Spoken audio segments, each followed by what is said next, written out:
যে তৃণমূলের বিধায়ক হুমায়ুন কবির মন্তব্য করেছে যে আমরা এখানে 70% মুসলমান আছি, 30% হিন্দু আছে, আমরা 1 ঘন্টার মধ্যে সবাইকে শেষ করে ভারতীয় জলে বিসর্জন দিতে পারবো।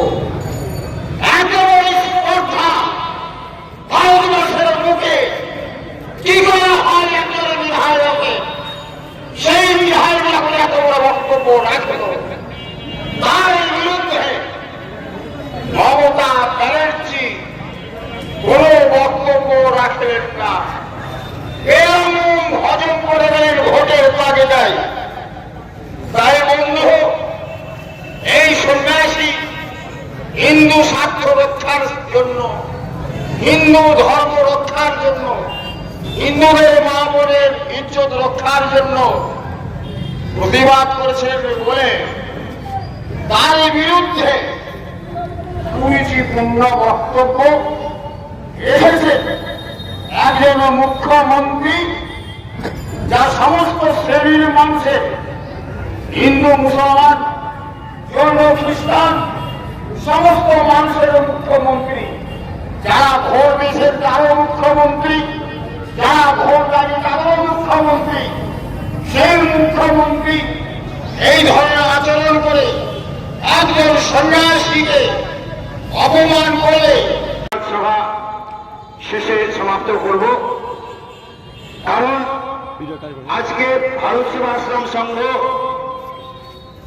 এখানে মহারাজ যে এসেছেন আছেন, এখানে ইসকনের অনেক অনুগামী শিষ্য রয়েছেন। আজকের এই প্রতিবাদ সভায় রয়েছে মতুয়া সমাজ, রয়েছে আজকে অনুকূল ঠাকুরের অনুগামী, নিগমানন্দের অনুগামী, অর্থাৎ এক কথায় বলা যায় সর্বস্তরের সনাতনী হিন্দুরা আজকে এই প্রতিবাদ সভায় সামিল হয়ে প্রতিবাদ মিছিলে পা মিলিয়ে হাঁটে হেঁটে আজকে বর্তমান যে শাসক দলের মুখ্যমন্ত্রী মাননীয়া মমতা ব্যানার্জি যে সাধু সন্তদের উপর যে কুরুচিকর আক্রমণ করেছেন, তার প্রতিবাদে সামিল হয়ে তাকে দৃষ্টান্তমূলক একটা এই নিউজ চ্যানেলের মাধ্যমে তাকে সংবাদ প্রেরণ করতে চাই। এই প্রতিবাদ কেবল ধুলিয়ানে নয়, এই প্রতিবাদ কলকাতার রাজপথ থেকে শুরু করে আজকে গ্রামগঞ্জে অলিতে গলিতে রাজপথে সব জায়গায় হচ্ছে।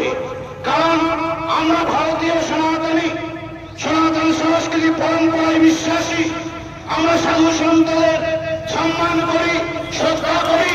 সেই সাধু সন্তদের অন্যায় অপমান সনাতনীরা মেনে নেবে না। রাজনীতি যা করবো নিজের প্ল্যাটফর্মে করবো, কিন্তু নিজের ধর্মের অপমান কোনদিন হতে পারে, কেউ কংগ্রেস করতে পারে, কেউ বিজেপি করতে পারে, আমার কোনো আপত্তি নেই। কিন্তু যদি কেউ আমার সনাতন ধর্মের সাধু সন্ন্যাসীদের সনাতন ধর্মের অন্যায়ের বিরুদ্ধে অন্যায়ের কথাবার্তা বলে, কুরুচি মন্তব্য করে, তাহলে আপনারাও জানিয়ে দিতে চাই তাদেরকে এই সনাতনী ধর্মের আজকে ভারতবর্ষে 110 কোটি সনাতনী আগামী দিন গড়ে উঠবে। এটা পশ্চিমবঙ্গে যে সনাতনী যে একতা, সনাতনীদের যে প্রতিবাদ আজকে হারে হারে বর্তমানে যিনি অপমান করেছেন সেই সাধু সন্তদের আমাদের শ্রদ্ধেয় সন্ন্যাসী কার্তিক মহারাজকে, সঙ্গে সঙ্গে রামকৃষ্ণ মিশনকে, ভারত সেবাশ্রম সংঘকে, তাদের যারা অপমান করেছেন আজকে তারা হারে হারে টের পাচ্ছে। যে সনাতনী সংস্কৃতি 1200 বছর পুরাতন থাকা